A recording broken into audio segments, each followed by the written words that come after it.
You know, when the OnePlus Open was announced and then we started getting reviews and hands-on and impressions shortly after, there was a really big point of confusion. It was the question of what happens when you plug this thing into a monitor, into a screen? Does it have video out over USB-C? Now, apparently, in the beginning, before an update, it did not have that ability, but now that it's out publicly, you can purchase it.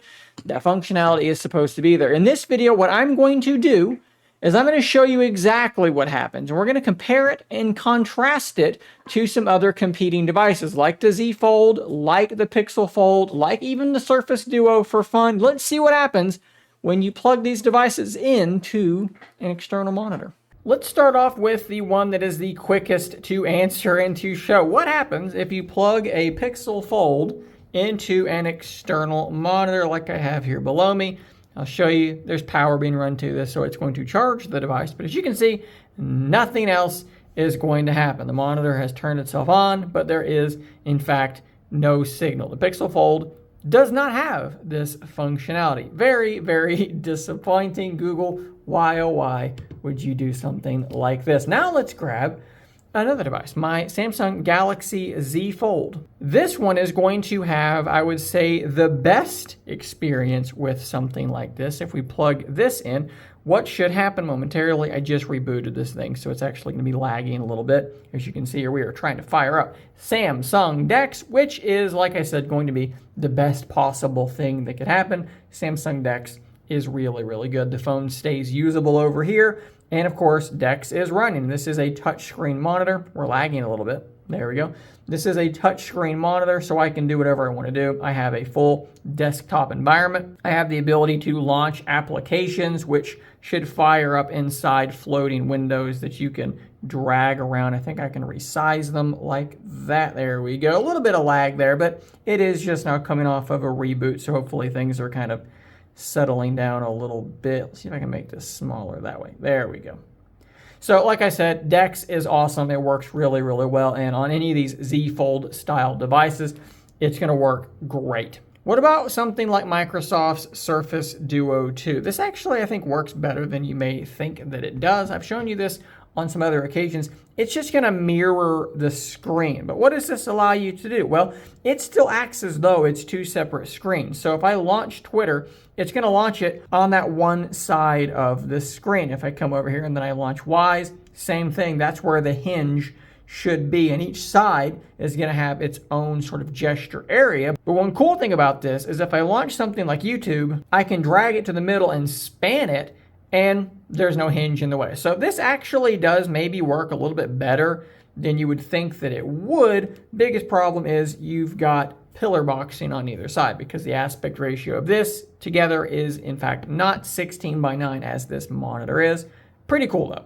All right, so I've made you wait long enough. This is the OnePlus Open. Let's see what happens when we plug it in. I'm assuming that we're just going to mirror, and that is exactly what we got there. I'm mirroring, and actually, the touch input is not working.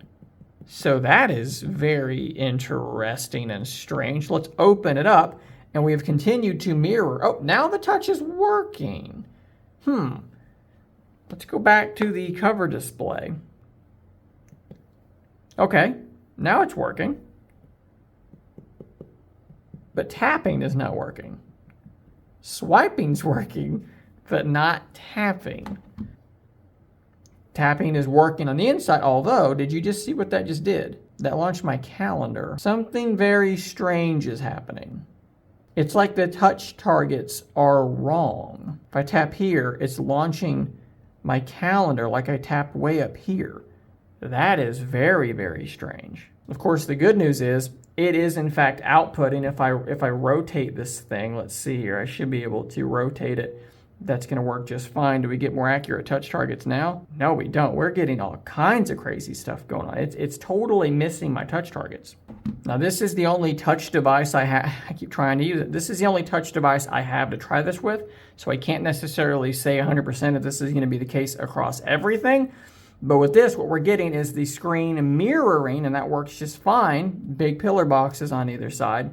But the touch targets are definitely wrong. If I launch something like YouTube, let's once again fire up the same video. And if we full screen, unfortunately, this is a 16:9 video, but we're not going to be using the rest of the screen just like we weren't on Surface Duo. So guys, I would say rather surprisingly, if you're going to rank these devices in terms of how well they do what I just showed you, I'd say Z Fold's the best. I'd say Surface Duo 2 is the second best because it functions completely. OnePlus Open at least outputs, but touch stuff is not going to work well, at least in my experience. And then Pixel Fold doesn't actually even show up to the party at all. Very, very surprising. Maybe this is something that can be fixed by OnePlus with a further software update. I would imagine that it could indeed be fixable. So OnePlus, if you're watching, you've got a small problem with touch inputs on displays over USB that apparently Microsoft had figured out relatively well. Shocker. But yeah, guys, hopefully that is some useful, beneficial information for you. If you wanted to see that demonstrated, there you go. It does work. If all you needed to do is display the image, that is what is going to happen. Thanks for watching. Subscribe for more content just like this. And until next time, stay nerdy, my friends.